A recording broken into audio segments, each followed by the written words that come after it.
Hello, bonne année à tous. J'espère que l'année qui vient de se terminer était pleine de rebondissements, de challenges et j'espère aussi que cette année qui commence sera pareil, ok? De challenges et de défis que nous allons relever au quotidien parce que, à vrai dire, finalement, c'est ce genre d'épreuve qui nous forge et qui nous permet de mieux apprécier les bons moments. Donc, je ne souhaite que plein de bons moments pour vous. Du coup, plein de défis pour vous. Donc, relevons ce défi. Et justement, en parlant de challenge et de défis, la dernière vidéo que j'ai publiée date de quoi? D'octobre? Je ne me rappelle même plus tellement ça fait longtemps. Ça devait probablement être aux alentours d'octobre. Et croyez-moi, il y a une raison, ok, c'est que je ne peux pas me mettre à citer toutes les raisons là. Présentement, je vais paraître comme quelqu'un qui cherche trop d'excuses, ok? Qui cherche à se trouver trop d'excuses. Et la vérité, c'est que c'est pas faux, hein? Il y a un livre de Michelle Obama que j'ai lu récemment en 2022, Become. Bon, je sais, c'est sorti en 2018, ne me jetez pas la pierre, ok? Mais moi, je l'ai lu tout récemment en 2022. Comme je vous ai expliqué dans une des vidéos, je suis quelqu'un qui... J'aime attendre que les choses se tassent un peu. Quand j'entends qu'on parle trop de quelque chose, j'aime pas juste foncer sur la chose pour découvrir ce que c'est. J'aime attendre que le feu diminue un peu et puis déguster la chose à mon rythme sans me presser. Donc c'est ce que j'ai fait. J'ai lu ce livre-là tout récemment et durant tout son parcours, que ce soit académique, professionnel, même dans sa vie personnelle, la question qu'elle se posait le plus souvent à chaque fois qu'elle devait faire un nouveau pas dans l'un de ces aspects-là, c'était « suis-je à la hauteur ?» Et donc récemment, il y a quelques mois, en lisant son livre, je me suis rendu compte que moi, la question en fait que moi je passe mon temps à me poser, c'est « suis-je prête ?» En fait, je n'ai aucun doute sur le fait que je suis à la hauteur parce que forcément, si je traverse une certaine étape dans ma vie, dans un aspect de ma vie, cela veut dire que je suis à la hauteur de traverser cela. Donc, je n'ai pas souvent trop le syndrome de l'imposteur. Moi, mon problème, c'est toujours, ok, je suis à la hauteur et tout, c'est bon. Mais maintenant, suis-je prête? Est-ce le bon moment, tu vois? D'où le lien avec ce que j'ai dit tout à l'heure sur le fait que je suis quelqu'un qui me trouve des excuses. À chaque fois que je me pose cette question, inconsciemment ou pas, c'est toujours pour me donner une excuse de ne pas faire quelque chose. Par exemple, tout récemment, j'ai acheté un micro parce que justement, j'aimerais bien commencer une petite émission là sur ma chaîne, un petit podcast. Et vous savez que les podcasts, il faut tout miser sur le son. Donc j'ai acheté un petit micro. Voilà, un petit micro cravate, celui-ci. Et puis, quand je l'ai acheté, il donnait très bien. Dès que j'arrive à la maison, quand j'enregistre avec, je remarque un petit zzz. Donc, il y a un petit bruit au fond. Je n'ai rien compris. Parce que quand j'ai essayé, à la boutique avant d'acheter, c'est vrai que j'ai pas acheté ça trop cher aussi. J'ai testé. Ça n'avait pas ce bruit-là.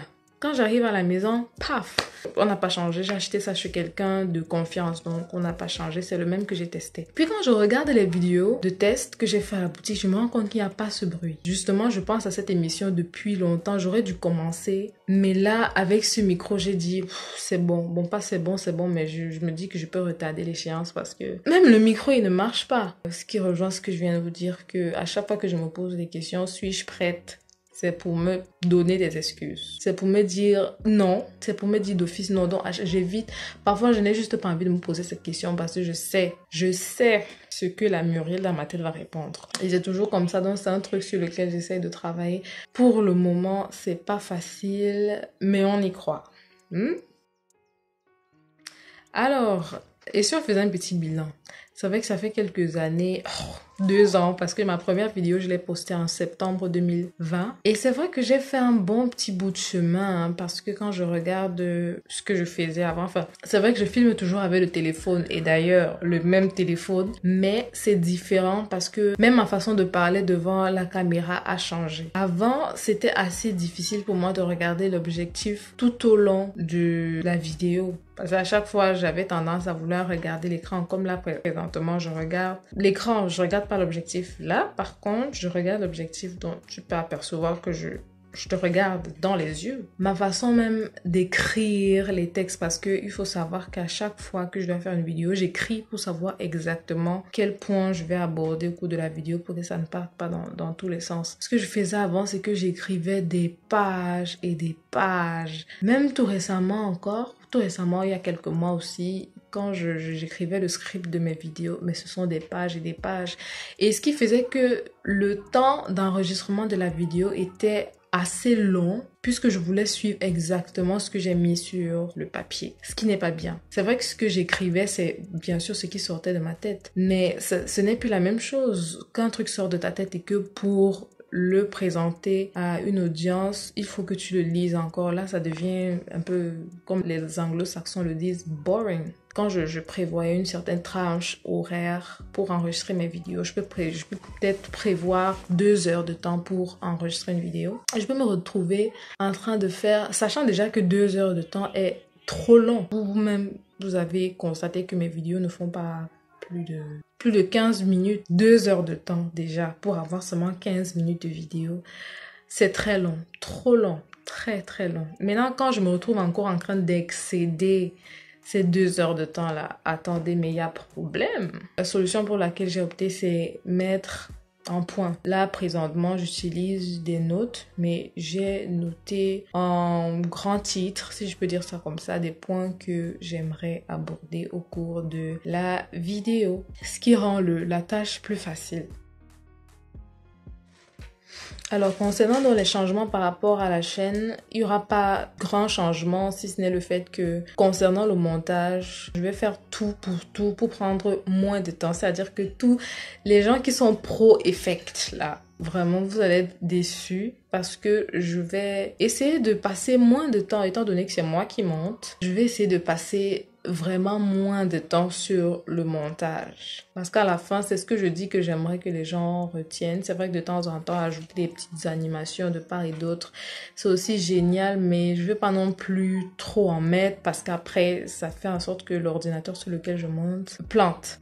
Et donc, quand ça plante, ça alourdit la charge de travail et du coup, la tranche horaire que j'avais prévue initialement pour monter est un peu excédée. Les pro effects là, my bad, I take full responsibility, ok? À part le montage, je pense que vous avez pu le remarquer, le décor a encore changé.